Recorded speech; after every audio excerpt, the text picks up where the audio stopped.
So good morning, everyone, and welcome to our PBIS rewards training.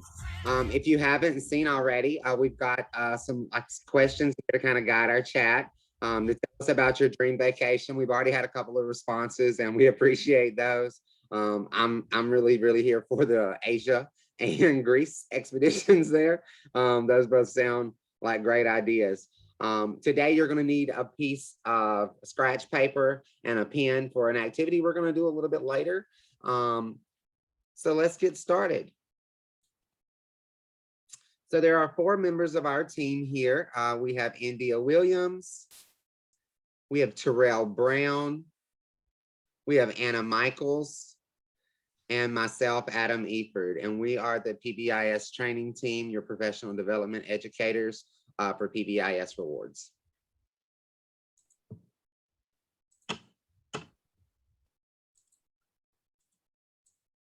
So we are so happy that you're here today, and this is going to be a lot of background information about PBIS and the foundational pieces that go along with that. So we know there are lots of questions that could come up with that as we talk about those different topics. So please feel free to park those questions over in the chat. But we also have such a small group today. You are welcome to unmute and ask your question, or you can raise your hand using those reaction buttons down at the bottom of your screen, and we're happy to answer those questions. We really want to make sure you have a solid grasp on PBIS, because that is so much a huge piece of building that success with PBIS, and also if you're utilizing PBIS rewards.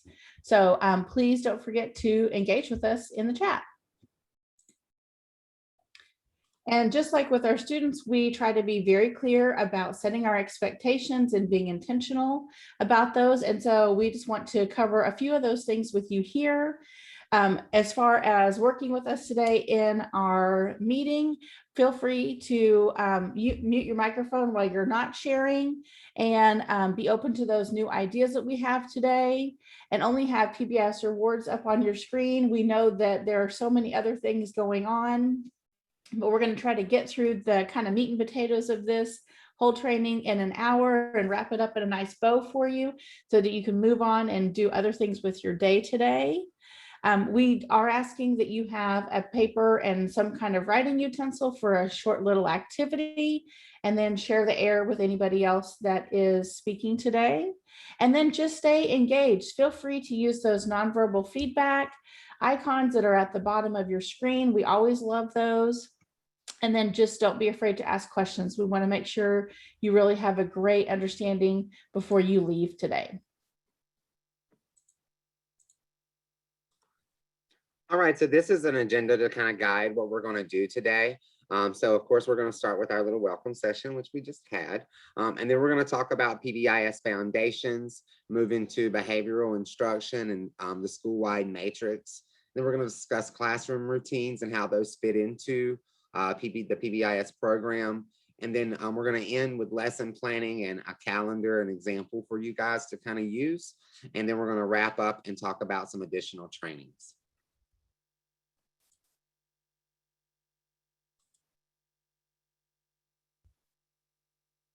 Go ahead, Adam, you got it. All right, so I want everybody to think about an emoji. And so what I want you to really think about is, what is your general acceptance or knowledge of PBIS? What do you think about that? How do you feel when you think about PBIS, the PBIS program right now? And I want you to be honest in your response. And I just want you to find an emoji that kind of fits your feelings right now about PBIS and your general knowledge and acceptance of that program. And what I want you to do, and we're going to have a couple of chat bombs throughout this, so just so you understand, I want you to kind of put it there in the chat, and I'm going to do a countdown. And when I say launch, I want you to all shoot it into the chats for me, okay? So I'm going to give you just a second to find your Bitmoji and get that ready in the chat bar.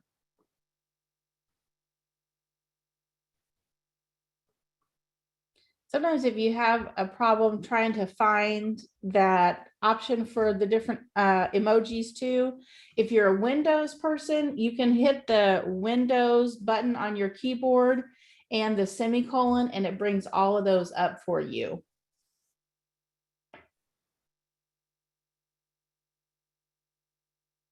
All right. Here we go. 3, 2, 1, launch.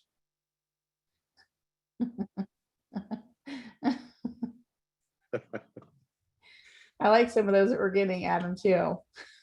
I know. Some question marks, some face with nothing on it. Got a check mark. I'm here for them. Mm-hmm. Okay, guys. So we're hoping by the end of this, by the end of this training, that some of these emojis kind of change, and we'll look at this again at the end of our session today. But this is just kind of like a little pre and post assessment, really, just to see how are we all feeling right now about PBIS and their practices within that.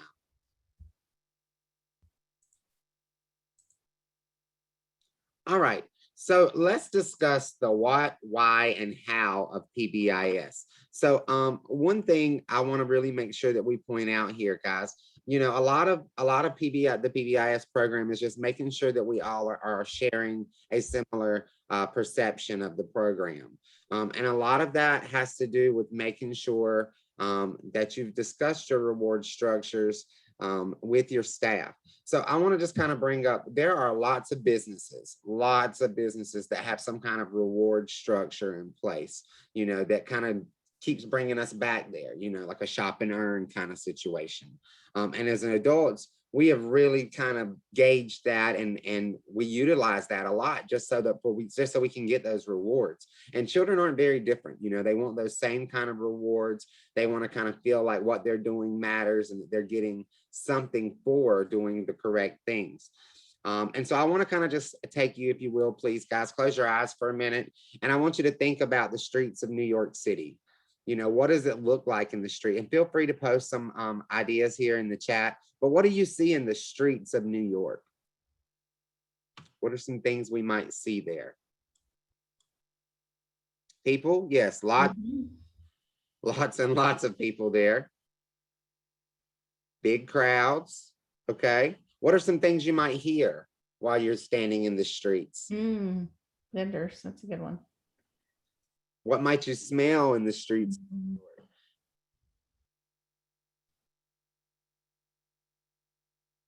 Now, I want to now think about, we're going to take this up. We're going to go to the top of the Empire State Building, and we're going to stand up on the top of that building, and we're going to look out.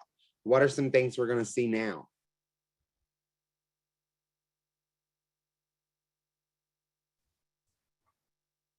Okay, big skyscrapers, skylines, Central Park. What about what we're going to hear up at the top of that building? Amber, not much. Not much. So guys, the only point I want to point, I'm trying to get you to see here is that the only thing that changed was our perception, right? Where we were standing is the only thing that really changed there. And sometimes that's all you need to change amongst your staff is the perception of PBIS.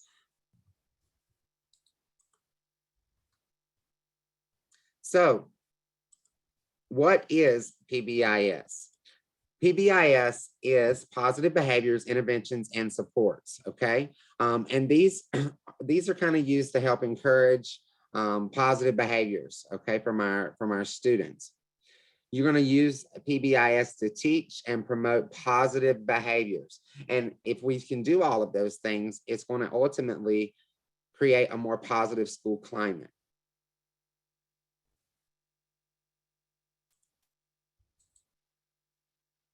So I want us to look at this tiered approach here, all right? And this pyramid is something you're going to see a lot when you discuss PBIS or MTSS in any way. And so let's look at this big blue part here. And this is tier 1. It is the universal or primary prevention level. And this is where we're going to target a majority of our students, right? So we put things in place that we think are going to be effective for most of our students, all right?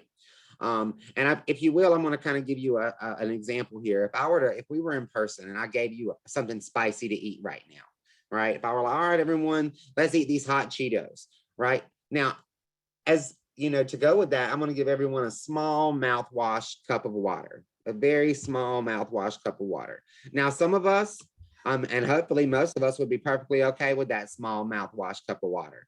But then some of us might need a little bit more, right? So then maybe you need a whole bottle of water. And this is where I want us to kind of look at tier 2, because tier 2, it means that we have those universal procedures in place, but we need a little bit more guidance. We need a little bit more assistance. So in that secondary level there, you're going to be talking about small group counseling, maybe having behavior charts in the classroom to guide all of that. And then up in tier 3, maybe they need something completely different, right? Maybe they need a can of soda. Maybe they want a jug of milk, but that tier 3 there, that is when we're talking about individual and intensive intensive interventions, guys. And this is going to be more like check-in, check-out, where you create a functional behavior assessment, maybe put a BIP in place. And so that's what this pyramid is kind of describing for us.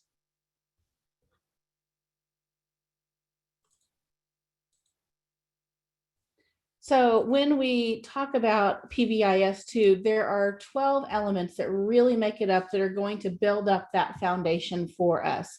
And so we're going to kind of briefly talk about those 12 elements here, and then we'll dive a little bit deeper into each of these as we go. So the first thing that is really the most important is building up that PBIS team. So this is going to be the leadership team on your campus, and it should be built of a representation of different staff members, including your teaching staff, your paraprofessional staff. If you have the ability to add a parent to that, that's a great addition. And many times for our secondary schools, they often add a student to this group as well to add that student voice in.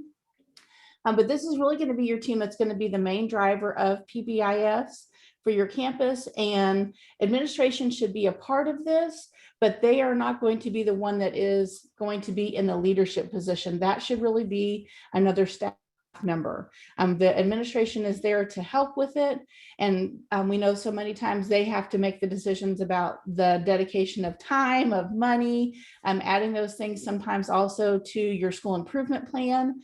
But a teacher leader is really going to be the best bet with this PBIS team. The next piece, of course, are those school-wide expectations, and that's that common language that we use in PBIS. You can see for us at PBIS Rewards, we use be respectful, be responsible, be safe. Those three are very all-encompassing, and they work well at any age level. However, we have many schools that they customize that a lot of times to their mascot. We have lots of schools that use a SOAR representation because they're the Eagles or something similar to that. Schools that use pride and some letter that goes with each, a word, that goes with each letter of that word. So those expectations, though, are used by all members of our campus. And so when we're talking to students, it does not matter whether we are in one grade level or another, we're all using that common language. So a real important piece. Next is the behavioral instruction. With PBIS, we're very intentional about teaching those lessons to our students regarding their behavior the same way that we're going to teach those lessons to them about academics. And sometimes this is exactly what Adam is saying, is kind of changing that perspective and really taking that initiative and telling our students, this is what we expect from you as far as behavior goes. Often we think that students have been at school, they should know what we expect, but in actuality, they really don't. And we have to be very specific about that in our behavioral instruction. Number 4 are those classroom systems and routines. How do we take these ideas that we're going to apply school-wide and make that work inside of our classrooms? We know for students, that's where they're going to spend the majority of their time. And as a teacher, how do we really translate that and make that work in our classroom? So we're going to talk about that today and what can really help in that setting. Number 5, of course, is a big one for us here at PBS Rewards, is that system for recognition. How do we recognize students and acknowledge them when they do follow those expectations? There's a lot of kind of erroneous information out there about PBIS that's only about providing that recognition for students, and there's no attention paid to those behaviors that are negative. And that's not true. We do try to pay attention to the positive and recognize those students when they make those right choices. But there's also a balance between those two things. With PBIS and PBS Rewards, we do help in recognizing those students with things like our stores, our events, our raffles, and really making that a seamless process and making it really efficient for teaching staff. Professional development is always a really big one, keeping our staff members up to date about what's going on with PBIS and keeping that information in the forefront of their mind throughout the year. So sometimes we do some booster sessions for our staff members, making sure that we're all on the same page as far as PBIS goes. So this is definitely a big piece and takes some intentional planning as well. And right along with that, it's really a very huge piece. This could also be number 1 as far as requests on what people want help with from us, and that is with staff buy-in. How do we make sure our staff is with us? And when we're working with staff members, we kind of have to think about what is their love language, what kind of speaks to them. And so this is really a big piece in learning how to communicate out to our staff, why PBIS works, how can we make it work better for them, and really showing those different parts of it and making it as efficient as possible. That consistent implementation comes in at number 8. This is a big piece because we want to make sure whether our student is, let's say, in a kindergarten class or in an 8th grade class, they're getting that same information from those adults that they interact with, and that they're earning that recognition, they're spending it the same ways, in very similar ways. So that consistent implementation is definitely a heavy hitter. Number 9 is how we make decisions, that evaluation and reporting. Instead of just kind of going on gut feeling, which we know as educators is a huge part of our knowledge. We know what's going on with our students, but really relying on that data to make those decisions is going to be so helpful in making the decisions based on actual information. And those discipline procedures. At number 10, this is kind of that flip side that we said from the system for recognition. How do we handle when students get in a fight, when they leave campus, when those extreme things happen? What are those steps that we are going to follow as far as procedures go? And with that as well, we're also looking for, as a staff member, what do I do in my classroom if a student has something minor that happens versus something major that needs to go down to the office? How do we differentiate between those things? And that's a big piece with PBIS as well. Collecting that data is always important for us, continuing to make those decisions based on that data. And then finally, pulling in all of those different stakeholders that we have, whether those are our students, our family members, and also our community around us. So many schools, you're right in the middle of your community. You're walking distance from homes and businesses, and really pulling them all in so that our students know that we're transferring these skills, not only at school, but also outside of school as well. And using this to really make those life lessons and carrying that forward for them.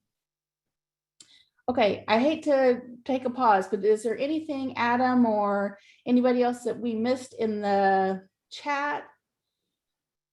We're all good. And we're good.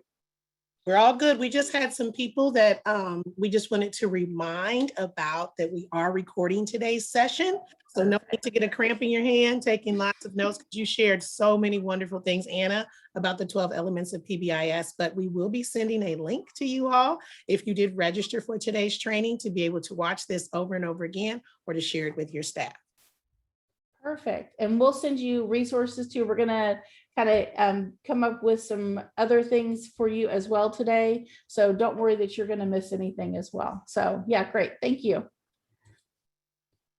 So the next thing we just want to talk about is why are we doing this? And this is a little bit of research information. And so this is great, especially if you have those staff members, that they're those people that really want to see the data. They want to understand where is this coming from.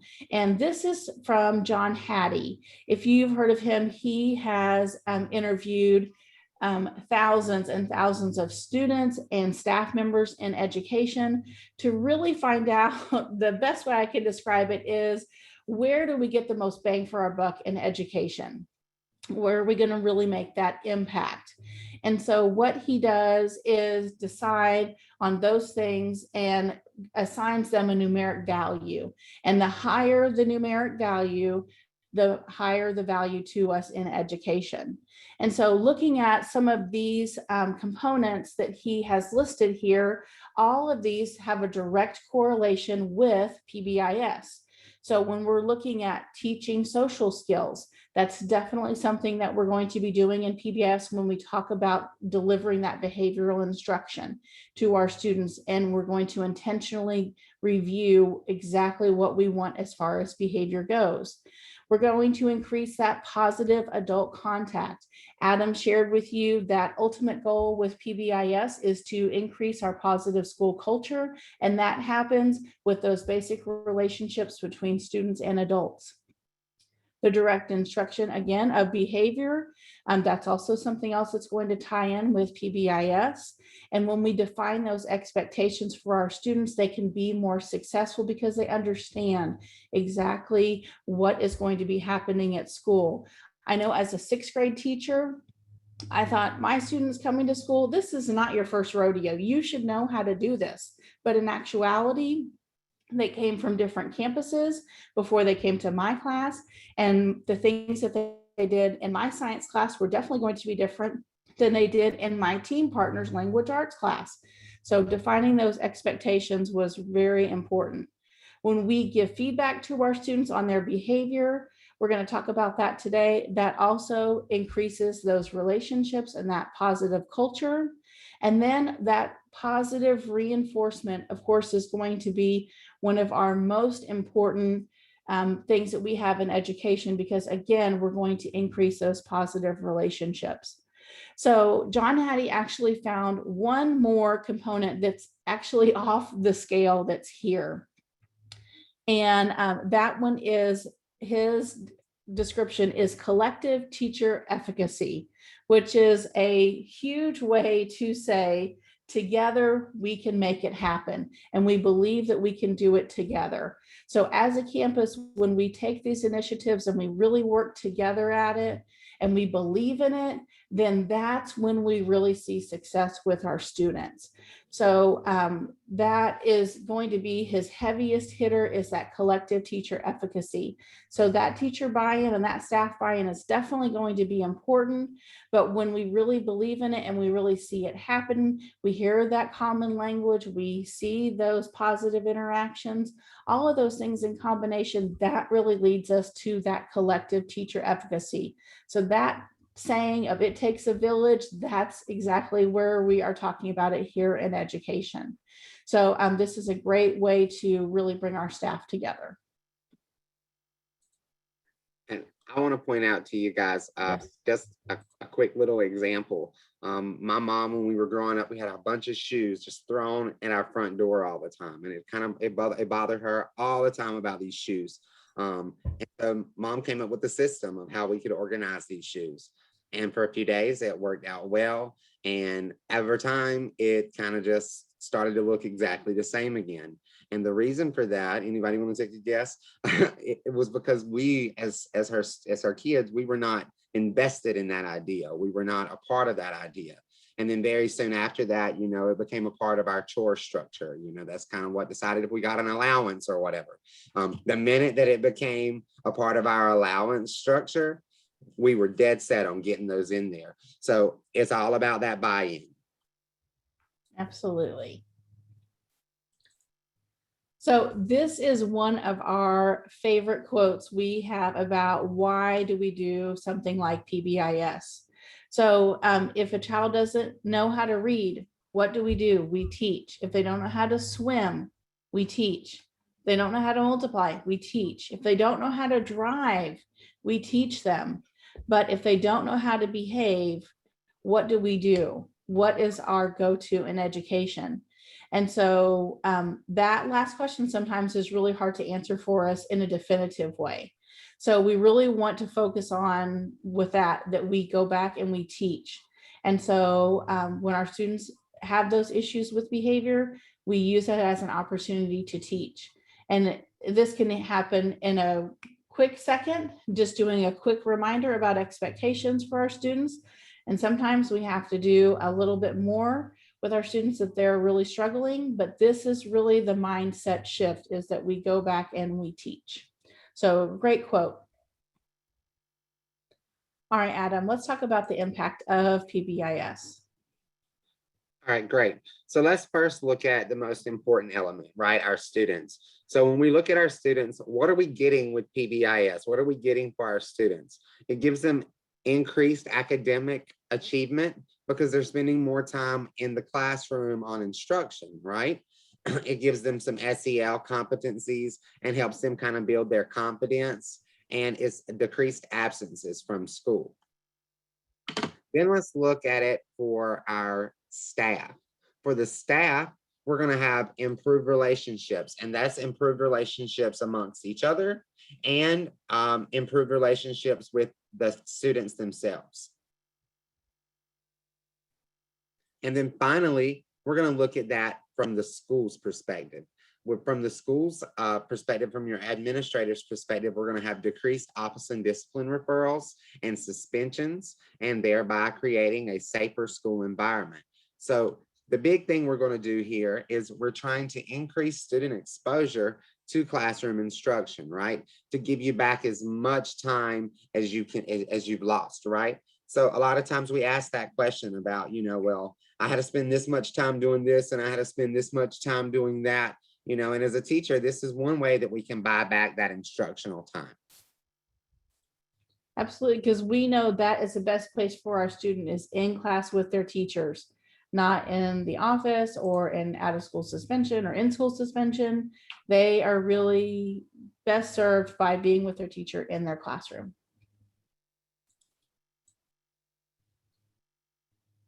All right, so I want you guys to think about a day on your campus. All right, and in a typical day, give me in the chat bar, if you will, give me the average number of OSCE discipline referrals your administrator deals with on a daily basis. 9. Thank you. Okay. Good guess. I like that. 2.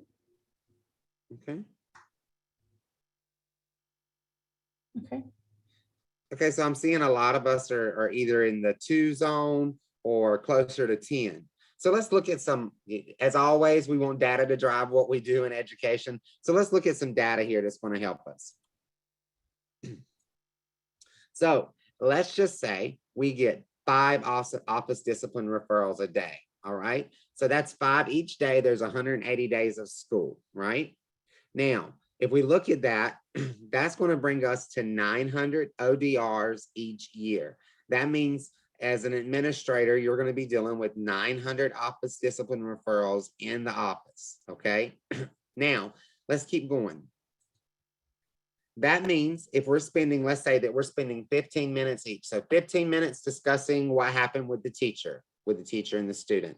Then it goes 15 more minutes that the student is spending talking with someone else. And then finally it gets to the administrator, and the administrator spending another 15 minutes discussing what happened with the student, any kind of punishments is going to happen or some redirection there.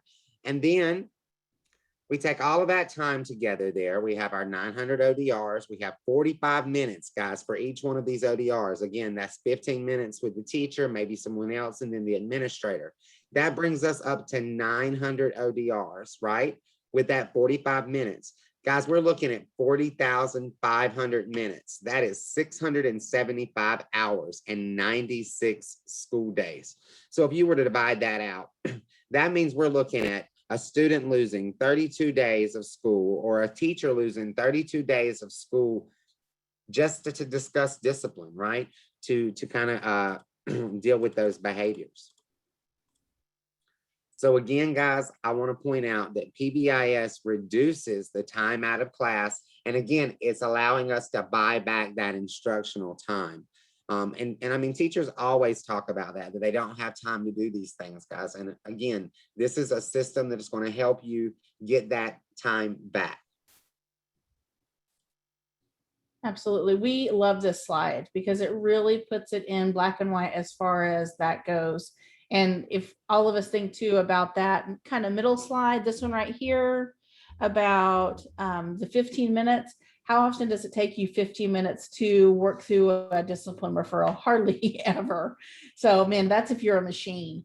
So, you know, we know it takes a lot more than that. So we know this number here at the end could be a lot bigger.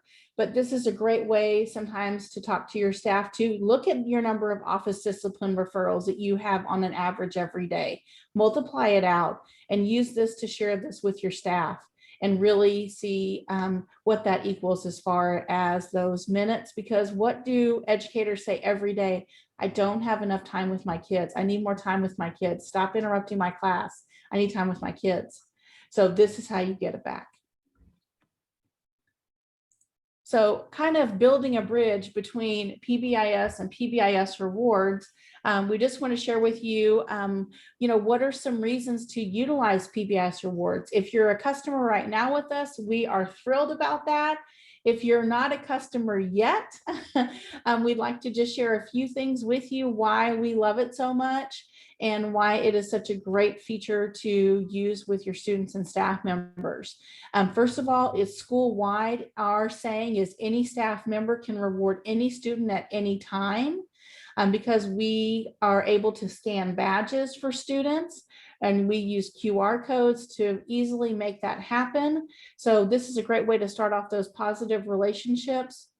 Even if it's a student that you don't have in your classroom, it's a great way if you notice a student doing something that you can scan their badge, they can earn those points by following those expectations. It can be used at any grade level. So we have students all the way from pre-kindergarten all the way up through high school. We even have a college type of setting for PBIS rewards that can be utilized because everybody likes to be recognized for doing hard work. And this doesn't just go for kids too, staff members as well. And we have that as a another feature in PBIS rewards is how do we utilize it for teachers and recognizing their hard work. So that's something else that we include in PBIS rewards. So it saves time as well. We're not wasting time anymore cutting out tickets and paper money. How much time did we waste laminating money and cutting it out and spending it there and writing our name on the back? You don't have to do that anymore. PBIS saves so much time by collecting all that information for you and just increasing that fidelity of your PBIS implementation. We've talked a little bit about those office discipline referrals, and those schools that are utilizing PBIS rewards often see a reduction in those office discipline referrals by 30%. So that's a huge cost savings as far as time, getting it back with our students. So, and it's putting them back in those instructional settings. So they're right back there being with their teacher, and that's really where we want them to be. And that's increasing their academic and their social emotional achievements as well. They're increasing those positive relationships. So by rewarding those points and increasing that positive interaction between staff and students, those positive relationships are fostered across your school. And then, of course, we're always looking to just build up that positive school culture and increasing those positive interactions and relationships in your building. And that increased instructional time will just equate to building a positive school culture and climate. So let's kind of head next into how do you do these things? So looking at that behavior instruction and your school-wide matrix. kind of how do you get there as a school? So this is where we want you to grab your paper and your pencil. So this can even be a Post-it note. It can be the back of an envelope that you may have. It can be anything. It doesn't have to be anything official. So just grab any little piece of paper. And we're going to do a little drawing, but don't worry, this is not going to be judged by Adam or I. Neither of us are art teachers. And I bet Adam is way better at drawing than I am, because my drawing skills are at a -5. So don't worry, this is a judgment-free zone. So what we'd like you to do on your paper is we're going to give you a couple of steps for your drawing, and just do your drawing there on whatever you have. So the first thing we'd like you to do is draw a boat on the water. So draw a boat on the water.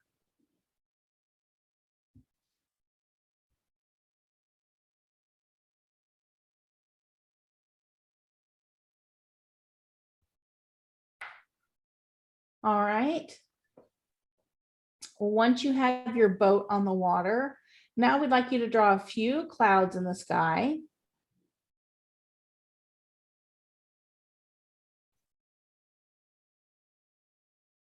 Just a few clouds in the sky.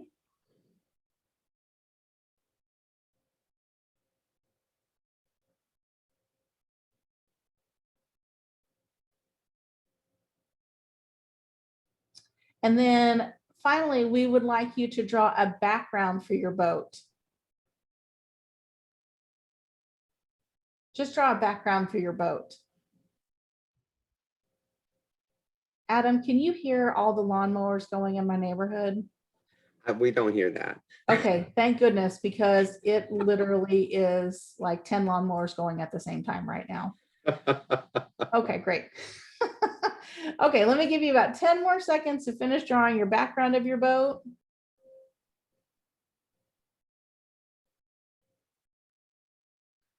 All right, so now we are going to award some points today based on your drawing. So let's look at your drawing and give yourself some points today based on what you drew. So give yourself a point. First, if your boat is a sailboat. If your boat is a sailboat. Next, give yourself a point if your boat has 2 sails.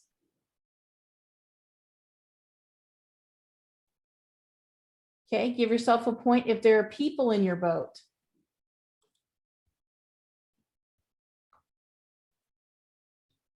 Okay, give yourself a point if there's a lighthouse in your background.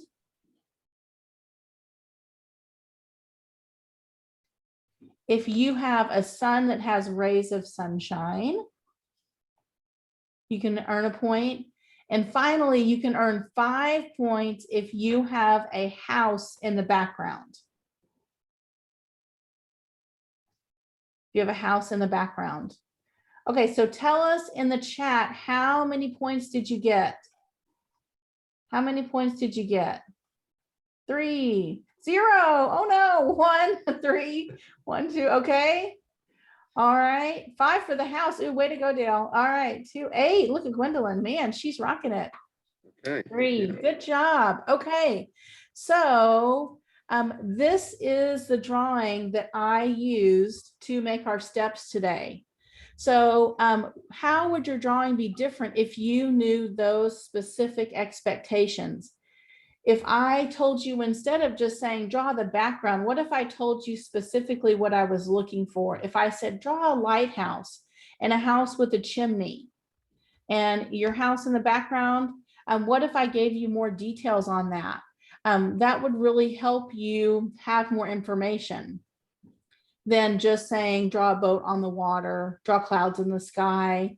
If you had an example to look at and I gave you very specific information, that would really make a huge difference, hopefully, in what your drawing would look like. Is there anyone that wants to show us their drawing really quickly on your camera? What it looks like? Oh, Sarah, nice job. That looks great. You got some good background there with your trees. Awesome. Oh, Dale, I can see it's trying to do it over your background. It's just showing us your middle school background. Sorry. Okay. So, yep. Oh, those are mountains. Oh, sorry. Thanks, Sarah. All right. So let's kind of compare those two when we're talking about expectations and how those are different from rules. So Adam, why don't you start us off with that? Okay, so guys, there are two different distinctions here, right? We have rules, which are it's an authoritative principle, right? It kind of guides behavior. So don't do this, this isn't allowed. Those are general kind of rules, right? And feel free to put in the chat bar any kind of basic rules you're familiar with. No running in the hallways. Don't speak while the teacher's talking. These are general rules that we see all the time, right? But expectations are a little bit different than rules. First of all, they're more positively stated. And these can be defined as confident or a strong hope that something will happen, right? So an expectation is kind of setting forth, well, this is what I want to happen. And rules kind of help guide those expectations. So instead of presenting the rule, don't talk while the teacher's talking, set the expectation. Being respectful towards one another by being quiet when you or another student has the floor during a lesson. And be careful, guys, because some students might not know how to react to this kind of change of pace. So if you're not, if you aren't talking about rules, that doesn't mean that there are no rules. It just means we're looking at this differently. Okay, so what does undesirable behavior look like? How will you react to misbehavior? All of these are things that you should be thinking about. All right. And even after you have taught and modeled your expectation, there's still a lot of potential that one of the kids is going to mess up. Okay, so be careful. We don't want one tiny little mistake on your part to kind of change the tone of your year. Okay.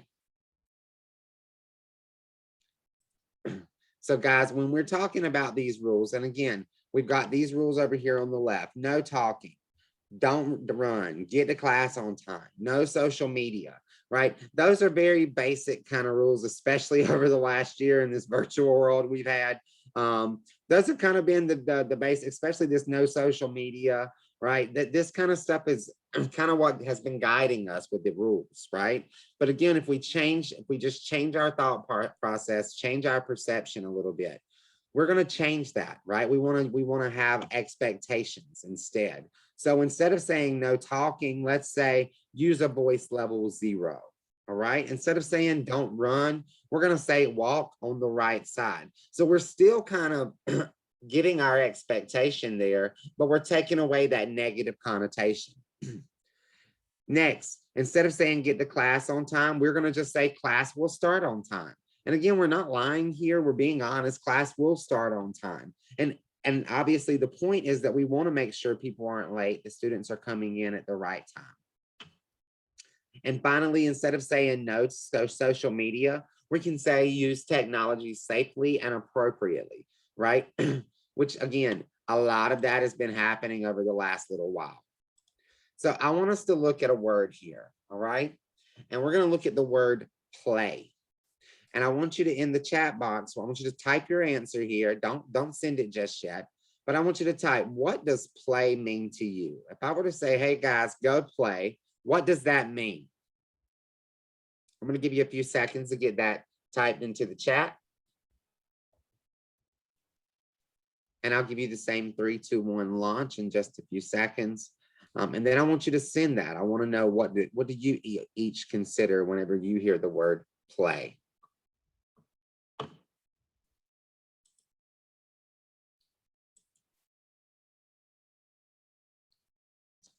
All right, are we ready? 3, 2, 1, launch. What does play mean to you? Oh, all different. Guys, I'm reading a bunch of different examples here of what the word play means. So this simple word can be interpreted, as we can see, in extremely different ways, based on demographics, based off of experiences, some of us based off of grade level even. You know, play for a kindergartner is going to look very different than play for a fifth grader or play for a senior in high school. So you got to think about that word play. So next, guys, I want us to look at, and this is just a demo school, guys, and these people are the bears, right? So I want us just to look at some of the words here. All right, and in these words, we're going to see that a bunch of these words are ambiguous, right? So they're not very clear. It's not really giving us an example really of what these words mean, like being prepared. What does being prepared mean?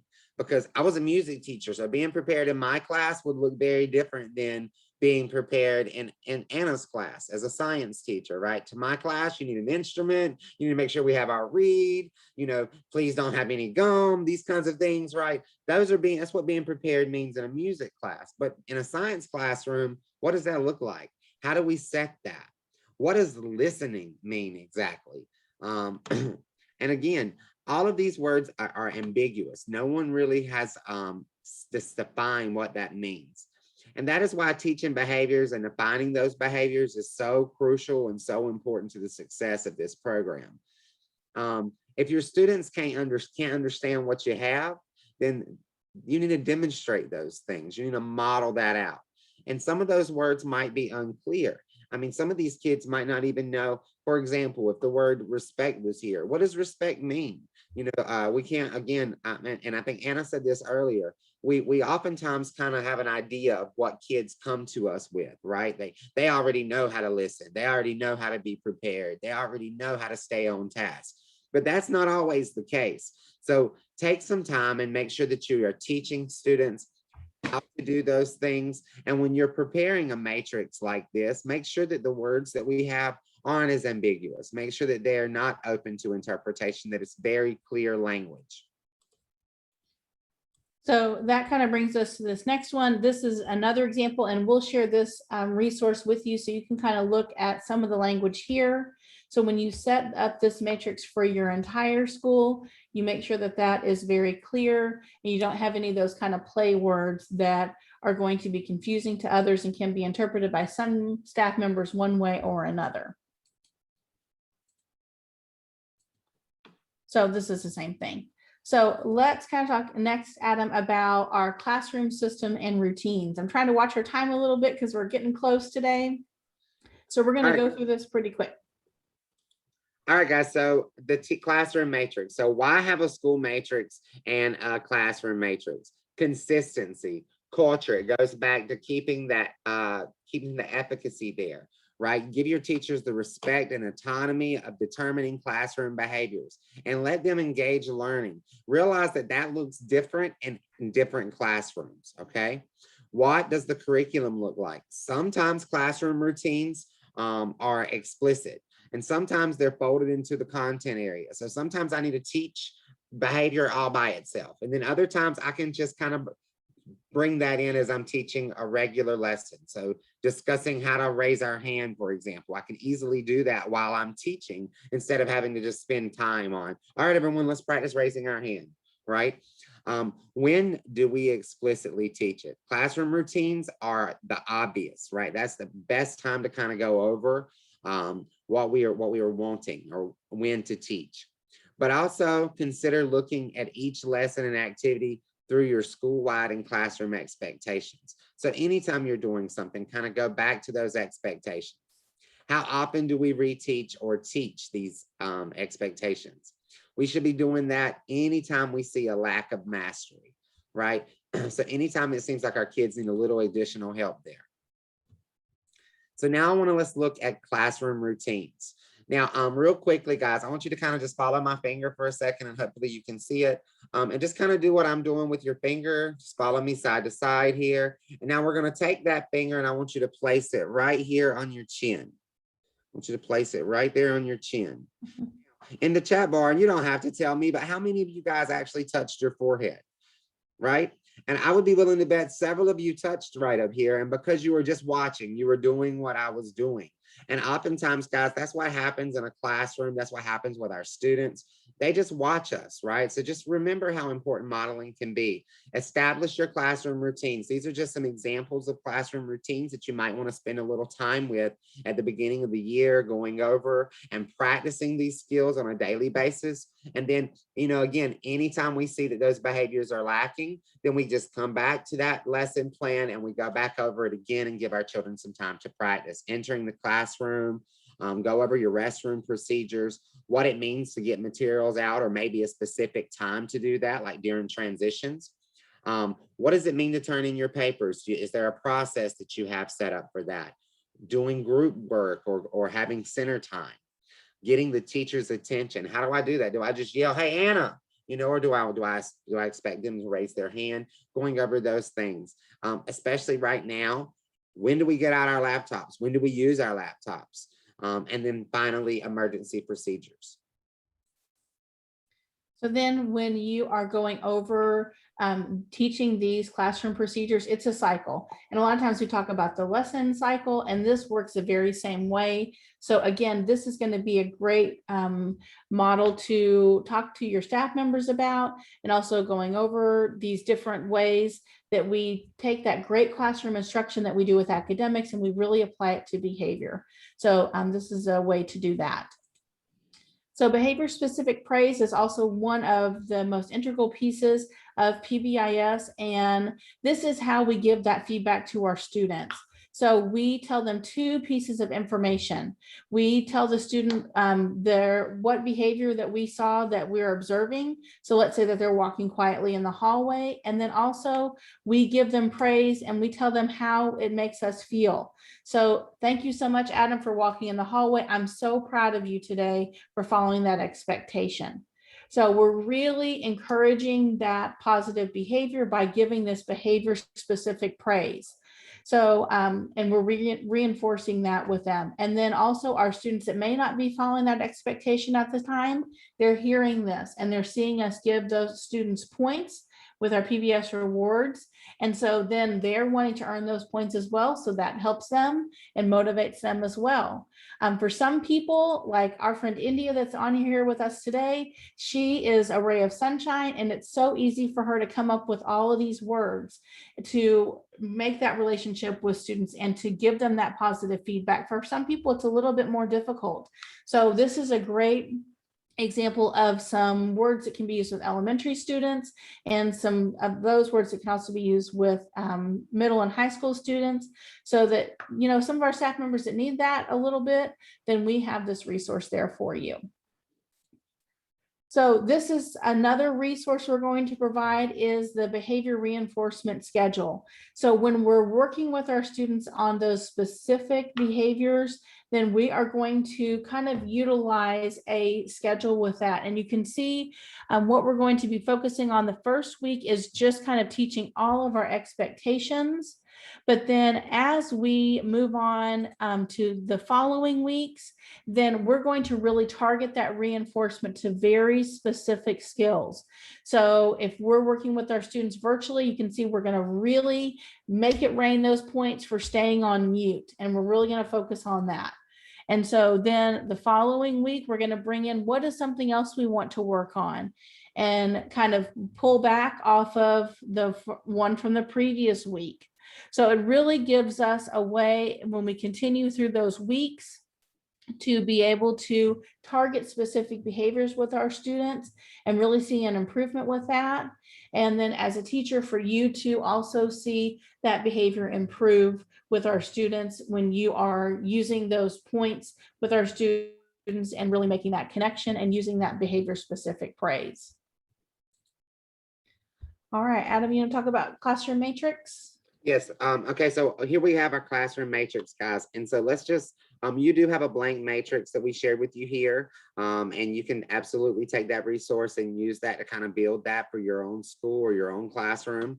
But let's look at the first point here, and it's behavior expectations. Those are always going to be right there on the left, right? That's what you've been seeing with the PRIDE or the SOAR or the ROAR or whatever your acronym may be. This is where we're going to set those expectations. Up at the top, that is where the routine is, okay? That's going to the restroom, cafeteria, those basic areas. And then right in the middle, that is where we're going to put our steps. So how does that look? What does it mean? And again, this is a resource that we are sharing with you so that you can use this to kind of make your own classroom routines in your own schools. All right, and this is what that will look like, that classroom matrix, a blank one. All right. So we just want to also talk about how do we address those negative behaviors, because that is, of course, always a concern. So Adam, why don't you talk to us about pre-corrections? Okay, so guys, we can use pre-correction. So, and what a pre-correction is, and it's really just something you create and you pass out to your teachers from the Pbis team. And it might say something, for example, if we're going to the hallway, instead of just lining the kids up and walking out into the hallway, before we go in the hallway, I would remind my students, remember, we use a level 0 voice in the hallway. We are lock it and pocket, and we walk in the second block. We're going to stop at doorways, what have you, right? That is an example of a pre-correction. It just kind of lets the children know what to expect before they go in the hallway. And hopefully that saves you some face in the hallway itself. And then another thing we can use is a mystery student. So what I could do is say, all right, every day when I leave the cafeteria, I'm going to choose a different mystery student. Today, I'm not going to tell anyone, but I've got India as my mystery student. Well, India on the way to the classroom is kind of acting a little bit out of herself. She's touching all kinds of things on the wall. She's pushing people in line. And instead of addressing India, I might say, boys and girls, my mystery student today did not earn their points because they were not following our expectations. And that way I'm not calling India out, but at the same time, I'm making it very clear that I was going to offer some points and our mystery student missed that. So let's kids know they should be, mindful of that they might be chosen as the mystery student. We can also use some of those phrases. A lot of times we ask students, can you make a better choice? But we like this one too, show me your best.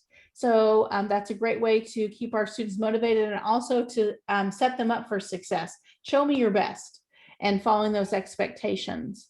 Rewarding those other students around them. If we have a student that's not following that expectation, I'm certainly going to find somebody in line that's doing something, and I'm going to give them those points. And man, I'm really going to make a big deal of it as well. So my other students are going to notice and be motivated by that. I know India often talks about utilizing that Pbis Rewards app, and when it makes a noise, her students, their ears perked up, and then they were doing exactly what they needed to because they wanted to earn those points. And then finally, just like we talked about, we're going to reshare those expectations.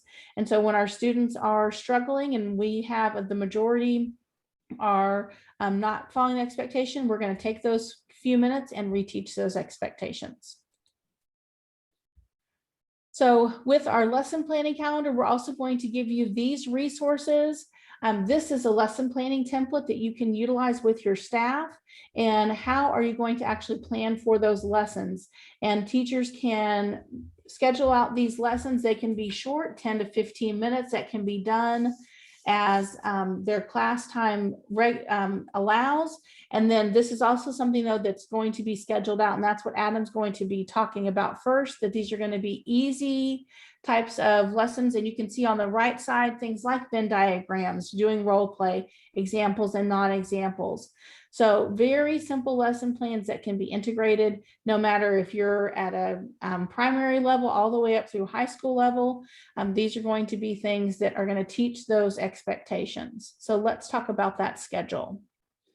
All right, guys, so you want to start this, and this is kind of beginning of the school year, kind of a gauge of what to do here. So the very first day, I would encourage you guys to kind of do a school-wide pep rally, something to kind of pep the kids up, to get them excited about Pbis, discuss the points, discuss any raffles that you have planned or events that you have planned.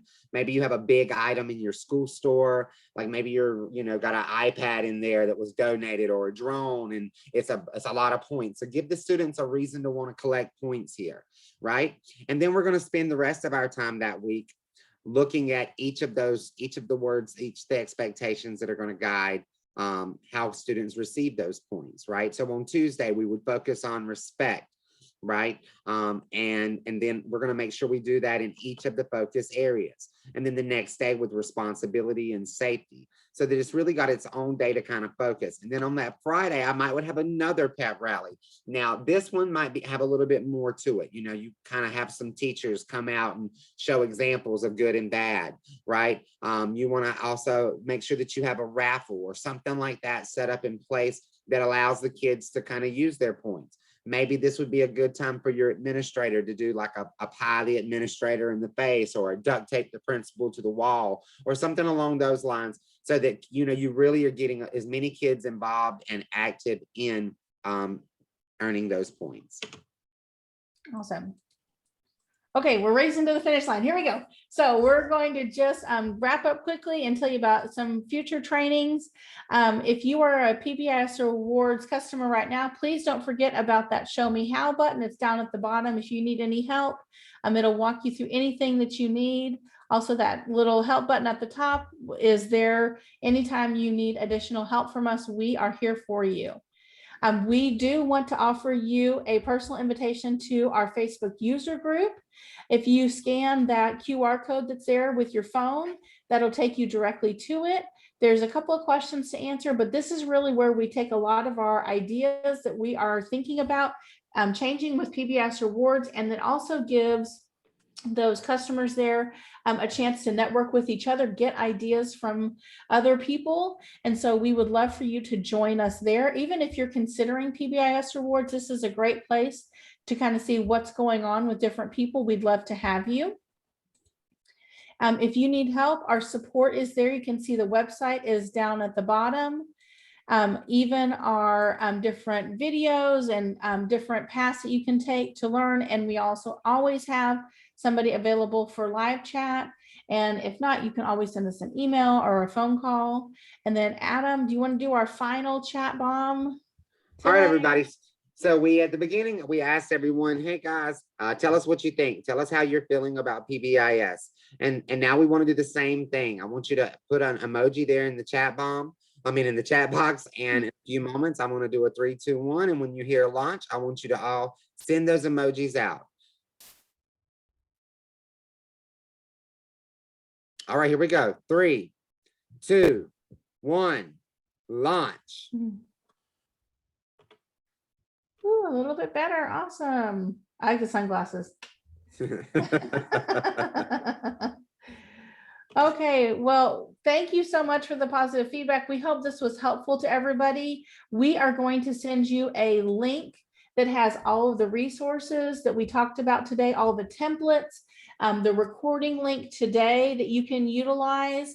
But the only last thing we'd like to ask you to do is to fill out a quick survey for us. It has maybe 6 questions. If you don't mind scanning that QR code that's there, that would be great, so that we can easily get that information and see how we can make this better for you. But we really appreciate everybody's participation in the chat today, and we hope this helped you with your journey with Pbis. And if there's anything that we can help also with Pbis Rewards, please know that we are here to help with that as well. Adam, any final thoughts? No, not at all. Just guys, there's an email there for you guys. If you ever do have any questions regarding Pbis Rewards, feel free to send those to us and we will help you as much as we can. And again, thank you so much for being here today. I'm excited that you guys are getting started with Pbis, and that you're making this a part of your journey in your school, and that you are really helping to improve the culture at your school amongst your teachers and students. So way to go, guys. Super excited for you guys. Yes. And if you have any questions, you want to hang on and talk to us, we're happy to stay on.